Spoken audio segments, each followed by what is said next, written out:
Presiden Jokowi tak perlu ragu pecat menteri non-parpol yang tak berakhlak.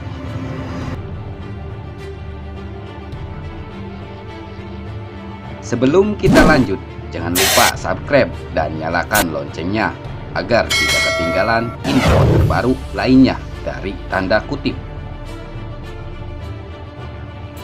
Rekaman suasana rapat Kabinet Indonesia Maju yang memperlihatkan kegeraman seorang Presiden Joko Widodo terhadap kinerja para pembantunya, khususnya di masa menghadapi pandemi COVID-19 ini, membuktikan bahwa memang ada yang tidak beres dengan para pembantunya, khususnya para pembantunya yang berasal dari non-partai politik.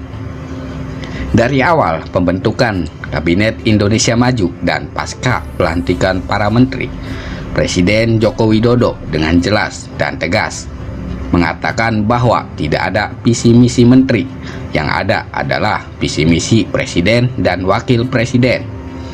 Akan tetapi, beberapa bulan setelah para menteri tersebut dilantik dan diberikan tugas untuk menjalankan kewajibannya sesuai dengan tupoksinya masing-masing, saya pribadi melihat dan merasakan beberapa keganjilan yang dilakukan oleh para menterinya, khususnya para menterinya yang berasal dari non-partai politik.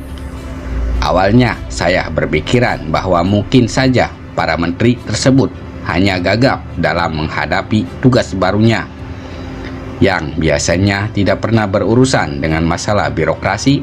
Sekarang mereka serta-merta dihadapkan kepada birokrasi yang seperti itu keadaannya.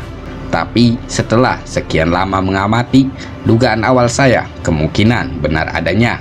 Beberapa oknum menteri non-partai politik tersebut kemungkinan mempunyai agenda tersendiri, melenceng dari visi misi presiden dan wakil presiden.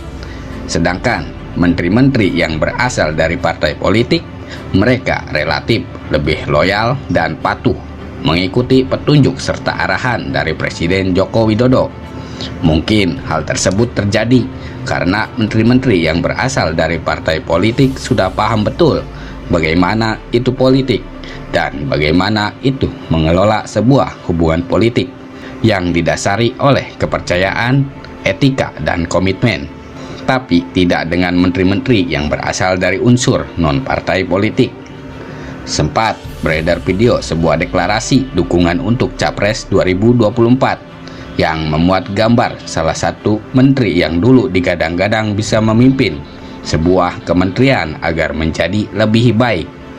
Tetapi setelah sekian bulan berlalu, ternyata menteri tersebut sama saja dengan menteri sebelumnya, sama-sama tidak ada akhlaknya. Disuruh kerja bantu presiden, tapi sepertinya malah galang dukungan untuk pencapresan 2024. Dimanapun orang munafik akan tetap menjadi orang yang munafik. Kata-kata itu sepertinya cocok dengan menteri tersebut.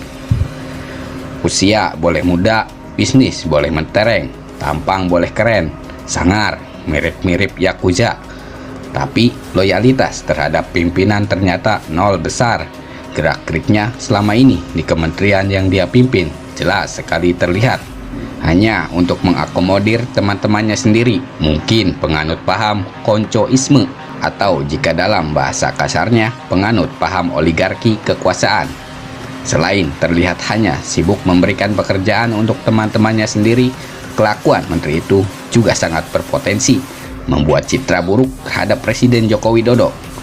Walaupun menteri itu yang berbuat dengan paham koncoismenya tadi, tapi tetap saja presidennya akan disalahkan dengan alibi bagi-bagi kekuasaan.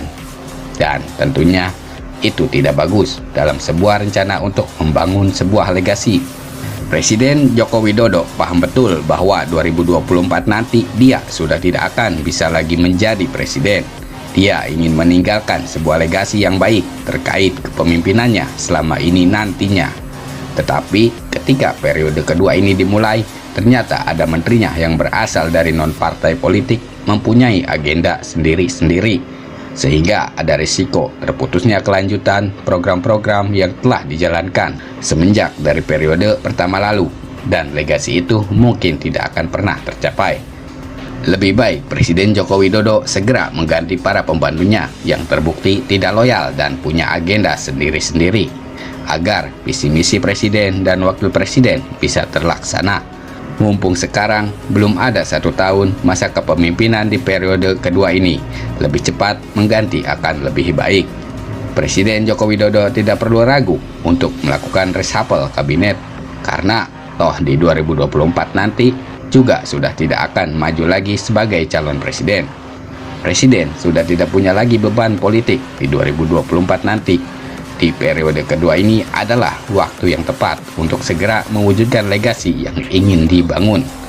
Lebih cepat mengganti menteri yang berbeda visi misi dari presiden dan wakil presiden adalah satu langkah agar Indonesia bisa segera keluar dari keterpurukan akibat pandemi COVID-19 dan juga agar Indonesia bisa segera bersiap menghadapi dampak turunan dari adanya pandemi COVID-19 ini, seperti resiko resesi ekonomi, resiko pengangguran, dan resiko ketimpangan dunia usaha antara BUMN dan swasta.